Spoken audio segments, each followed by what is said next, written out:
The shadow of Mohan deep in the forest near the valley of Mohan, whispers spread among villagers.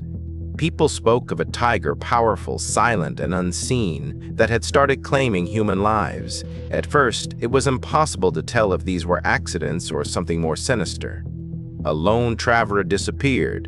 A woodcutter never returned. Slowly, fear began to creep into the villages like smoke, curling into every home. The tiger moved without warning, prowling paths villagers thought were safe. Its eyes, glowing in the night, became the symbol of death. Some said it was wounded. Others claimed it was learning, studying humans as if planning its next strike. Each disappearance added to the terror. Children were hidden indoors. Farmers abandoned their fields. The forest, once a place of life, had become a hunting ground. This was no ordinary tiger. It had begun a man-eater phase, feeding not just on prey, but on fear itself. And the villagers began to realize something chilling. The tiger did not strike randomly. It chose slow, isolated humans, the unarmed, the vulnerable, the unlucky. Each night, the tiger moved silently, stalking through shadows, leaving only whispers and panic in its wake. The legend of the Mohan Tiger had begun, and the villagers would soon understand the true meaning of fear. The first killings, the first confirmed attacks shocked the villagers. A woodcutter, returning from the forest at dusk, vanished without a sound. Days later, his body was discovered torn, clawed, and partially eaten. Panic rippled through the valley. Families began to lock doors at sunset, but the tiger was patient and relentless. It did not rush. It watched. It waited. As the weeks passed, more victims appeared. A young boy alone near a stream, a shepherd tending his flock. Each attack left deep claw marks and signs of careful dragging, showing that this tiger had learned how to hunt humans efficiently. Villagers whispered that the Mohan Tiger was not just hungry, it was calculating. Some even claimed that they could see the tiger watching from the shadows, its gaze following every movement, waiting for the perfect moment to strike. The terror transformed daily life. Villagers no longer ventured into the forest, even for firewood. Children were kept indoors. Farmers abandoned crops, letting fields grow wild. At night, no one dared step outside. The Mohan Tiger had made fear itself a weapon, controlling the valley without a roar, without a trace, except for the lives it claimed. Hunters tried to track it, but the tiger was clever beyond ordinary cunning. Traps were avoided. Shots missed. Every attempt only proved the tiger's patience and intelligence. People began saying that it was no ordinary animal, that this tiger had become something more than flesh and claws. It was a phantom of death itself.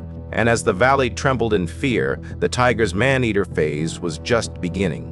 Tiger grows bold as the months passed. The Mohan Tiger grew bolder and more fearless. It no longer waited only at the edges of forests. It began venturing close to villages, moving silently along paths that humans considered safe.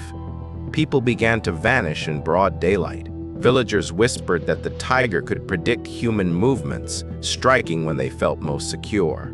The attacks became horrifyingly efficient. Individuals dragged from open fields, families terrified by the sound of snapping branches, only to find a loved one missing moments later.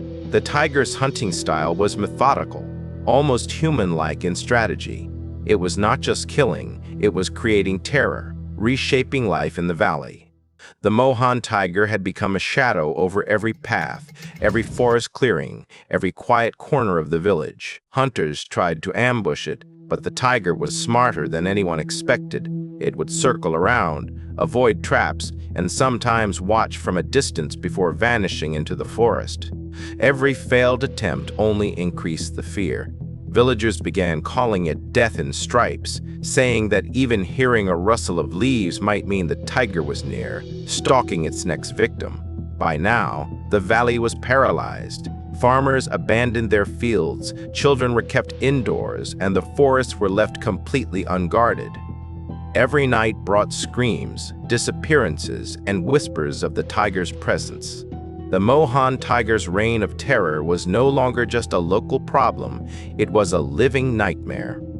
And far away, a hunter with experience in man-eaters began preparing to track it, knowing that the final confrontation would be dangerous, tense, and deadly. The hunt begins with the valley living in constant terror. A skilled hunter arrived to face the Mohan tiger. He did not rush into the forest.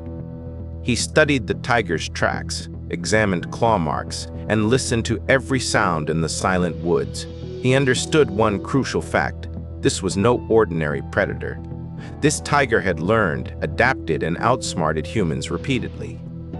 The tiger seemed aware of the hunter's presence. Attacks continued, each more daring than before. It struck near villages under guard, sometimes leaving victims barely meters from homes.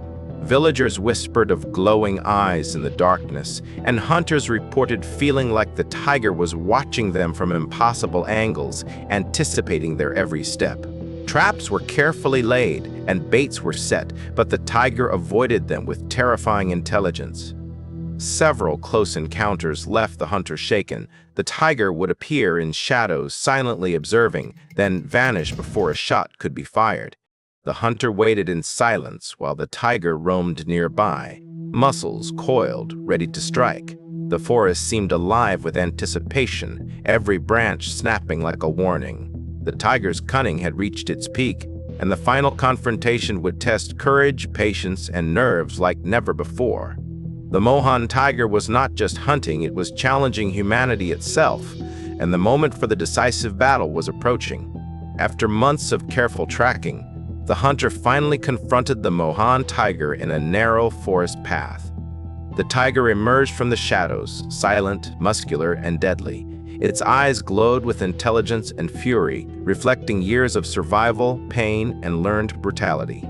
Every step was calculated, every movement deliberate. The hunter did not rush.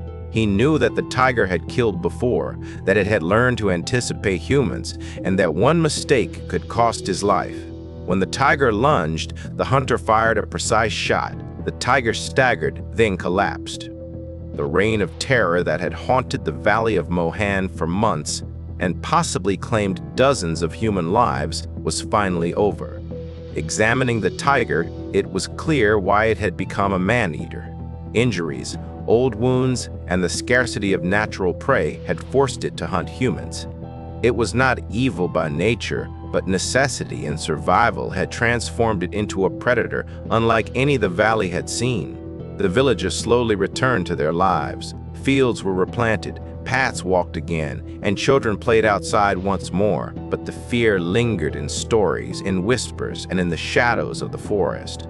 The Mohan tiger's legacy was a chilling reminder: when nature is pushed, survival can become horror, and fear often lasts longer than death itself.